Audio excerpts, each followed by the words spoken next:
Voltamos. Você está no programa A Nossa Escola Dominical. Junto nós estamos aprendendo o melhor de Deus e em especial nesse trimestre, hoje também, inclusive, estaremos aprendendo um pouquinho mais da nossa história, a história da Assembleia de Deus no Brasil.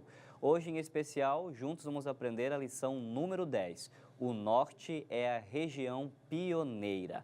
No tópico número 1, vamos aprender, conhecer a história da expansão da Assembleia de Deus por todo o Norte, em especial no Amapá e em Roraima.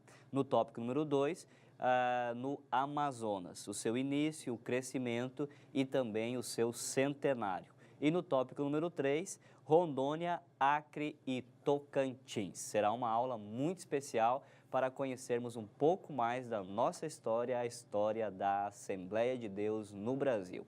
E para enriquecer ainda mais a aula de hoje, nós temos a participação do nosso querido pastor, o pastor Guilherme Costa, que é um pastor coordenador do bairro Batista Campos, pastor auxiliar da Assembleia de Deus em Belém e que também tem muita experiência com a história da Assembleia de Deus, pois trabalhou desde o centenário da Assembleia de Deus no Museu da Assembleia de Deus no Brasil. Seja muito bem-vindo, meu querido pastor. E hoje nós queremos aprender a nossa história. O senhor tem uma grande missão hoje. Amém. Graças a Deus, é um prazer. Na verdade, a história da Assembleia de Deus ela é muito rica, né? E serve como princípio missionário para qualquer era, né? Para qualquer época. É uma história inspiradora e vale a pena a gente estar vivendo esse tempo. E graças a Deus pela nossa lição que reflete aos nossos irmãos, alunos, em toda a igreja, em todas as classes, a conhecer mais essa história. Não se pode perder essa história, não se pode apagar nem esquecer. Então temos que sempre estar revivendo. E nós precisamos desses exemplos do primeiro centenário, porque nós já estamos construindo uma história já há 7 anos, passado dos 100 anos, então nós estamos no princípio do bicentenário, onde agora é a vez dessa geração fazer uma nova história. Nós somos os pioneiros do bicentenário. Verdade.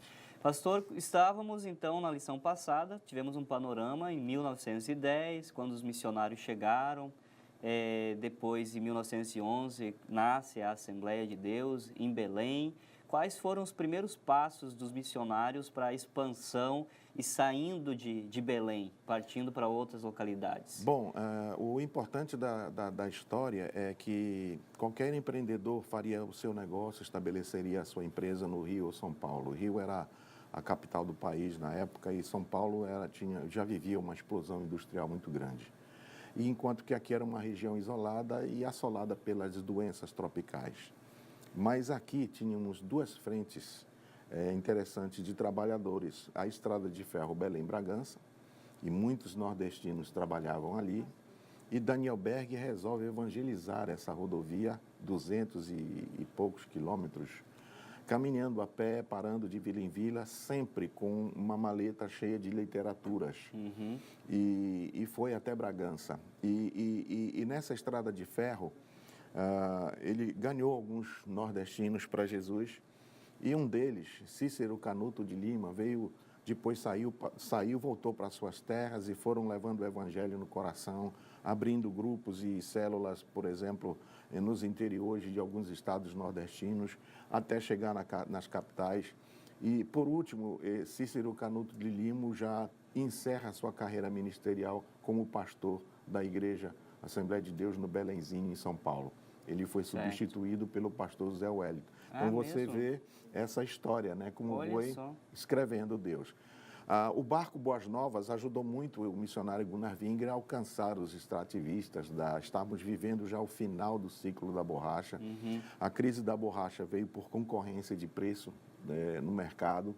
O nosso preço caiu muito, né? Então, acabou o ciclo da borracha. E por esse ciclo da borracha, nossa região foi muito rica na época. O Teatro da Paz foi construído nessa época, no auge do ciclo da borracha, e traziam óperas da Europa para apresentar. Nós tínhamos ali, onde hoje é o Hilton, o antigo Hilton, o Hotel Central, que ainda nos dias do pioneiro eles puderam contemplar essa edificação. E o hotel era um hotel de luxo que tínhamos aqui na cidade. Aquele Palácio Bolônia é também uma arquitetura da época dessa grande riqueza. E aqui na Almirante Barroso tinha alguns casarões enormes, e ainda temos alguns aí Sim, que são mantidos dessa pelos época. órgãos públicos. E assim, então, Belém tinha a situação difícil das doenças tropicais, as pessoas humildes, e estava vivendo o ciclo final da borracha. Então, Gunnar Vingre, com o barco Boas Novas, evangeliza essa região do Baixo Tocantins, onde existia uma ampla colônia de extrativistas que exploravam a borracha. E também tinha muito nordestino ali no meio. Essas pessoas aceitando a Jesus, batizadas, e com essa grande novidade do batismo no Espírito Santo, como exemplo, Maria de Nazaré, né? Ela não foi batizada na oração com a irmã Celina, que foi batizada, mas ela buscou e no dia seguinte ela foi batizada. Depois de 2 anos, ela sai de Belém e vai lá para o interiorzinho dela, no Ceará, próximo a Fortaleza, ganha a comunidade e pede para Belém mandar obreiros, né, para o pastor Gunnar Vingre mandar um pastor para pastorear o grupo. E assim foi esse vento da expansão, para o mesmo sentido aqui no norte, que foi os primeiros passos. O início foi muito rápido, né? Tinha uma demanda reprimida, né? Uma reprimida sim, e oprimida. sim, sim. Então, esse início, a expansão, as pessoas receberam bem a palavra. Sim, sim. Eu acho que a questão do avivamento, né?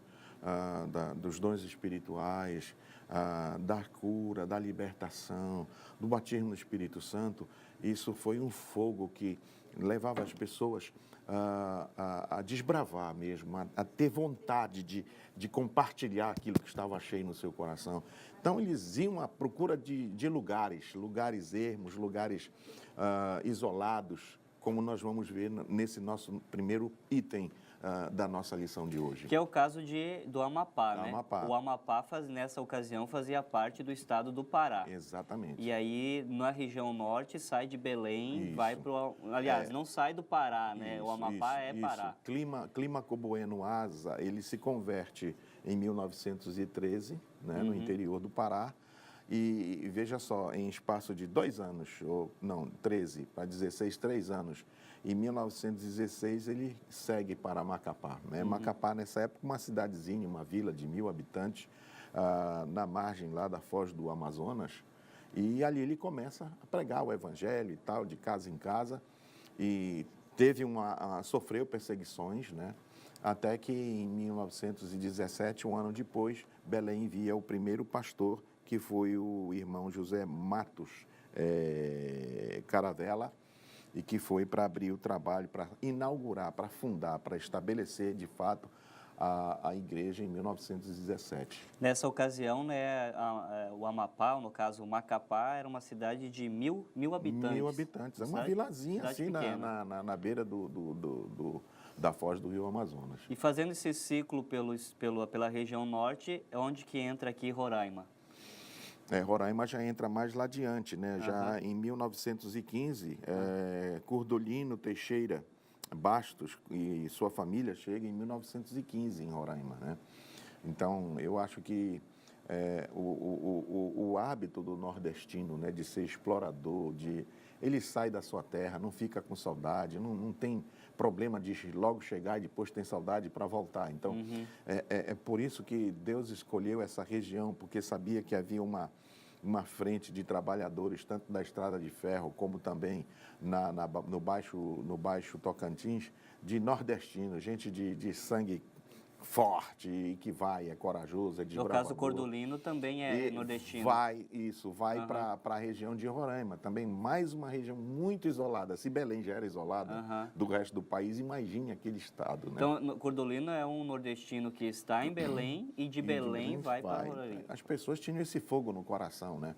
Para seguir e ganhar almas e levar essa novidade desse evangelho de poder. Graças a Deus. Olha, fique ligado e no próximo bloco nós vamos conhecer um pouco mais da história também no Amazonas e o seu centenário e também a expansão para Rondônia, Acre e Tocantins. Fique ligado e nós voltamos logo.